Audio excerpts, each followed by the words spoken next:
At 79, Barry Gibb finally tells the truth about Cliff Richard, and his journey begins with his birth as Barry Allen Crompton. Gibb on September 1, 1946 in Douglas, on the Isle of Man, where he was the second of 5 children in the musically gifted Gibb family and his parents. Hugh and Barbara encouraged music every single day, which shaped Barry's early fascination with melody and harmony. And from a young age he showed a rare talent for writing songs, filled with powerful feelings and smart structure. And when the family moved first to Manchester, England, and later to Redcliffe, Queensland, Australia, his musical drive only grew stronger, especially when he began performing with his younger twin brothers Maurice and Robin. And together, they formed a bond that would lead to the creation of the Bee Gees, a group that felt like destiny from the very beginning.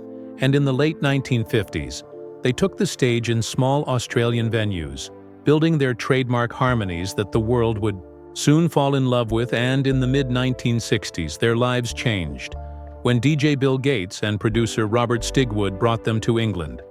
And from that moment, their success exploded as they delivered chart-topping hits across styles from tender ballads like To Love Somebody and Massachusetts in the 1960s, to the unforgettable disco anthems Staying Alive, Night Fever, and How Deep Is Your Love in the 1970s.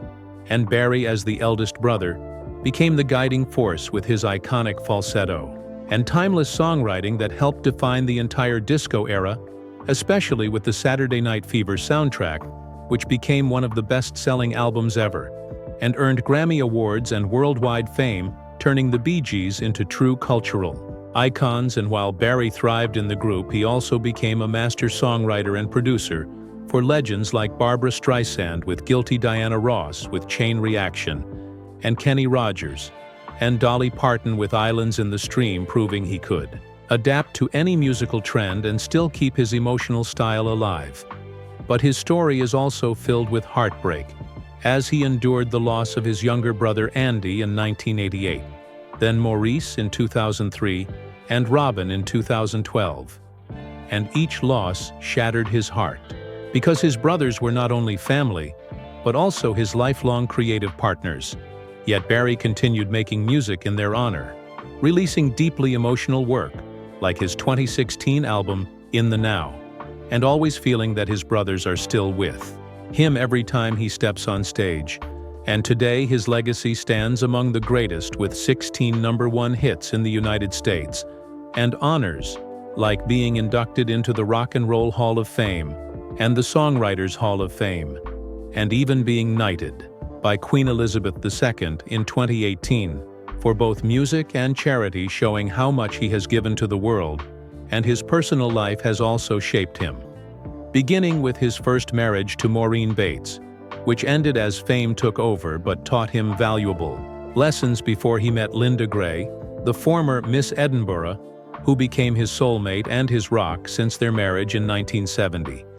And with Linda, he built a strong family, raising 5 children: Stephen, Ashley, Travis, Michael, and Alexandra, while she supported him through the greatest triumphs and deepest grief, especially when he lost his brothers.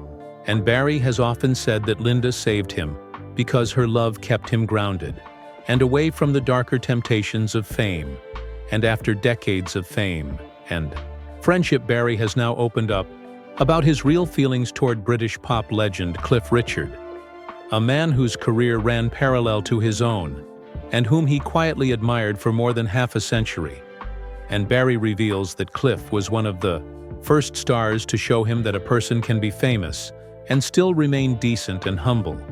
And he respected how Cliff held on to his faith and stayed strong even when the industry tried to tear him down. And Barry credits Cliff with helping artists like the Bee Gees believe that British musicians could conquer the world too. And although life and non-stop fame created distance between them, Barry says the respect never faded, because fame can move faster than friendship, but admiration survives. And Barry praises Cliff as someone who stayed true to himself, even when the world mocked him for being clean-cut or religious, calling that kind of integrity a rare bravery, especially in a business that constantly pressures artists to change. And Barry feels a deep connection to Cliff because both men have survived nearly everything that fame throws at you, including the pain of losing people they love. And Barry says that Cliff's strength and constant positivity still inspire him, and that both of them come from a time when music came from the heart, not machines. And in the end, Barry's truth about Cliff Richard is not scandal or gossip, but a tribute filled with gratitude and honor, because he sees Cliff as a good man, one of the best, a man who never gave up and never let the spotlight change his soul. And at this age, Barry is not speaking like someone chasing headlines, but as a survivor saluting another legend who understands the real cost of fame and the true meaning of endurance. So as Barry finally reveals the truth, he reminds us that behind all the music and success, the greatest legacy is staying true to who you are, and that is what he will always admire in Cliff Richard. So make sure you stay with us for more powerful Hollywood stories, and do not forget to subscribe to Hollywood Bulletin and press the bell icon to never miss our latest videos.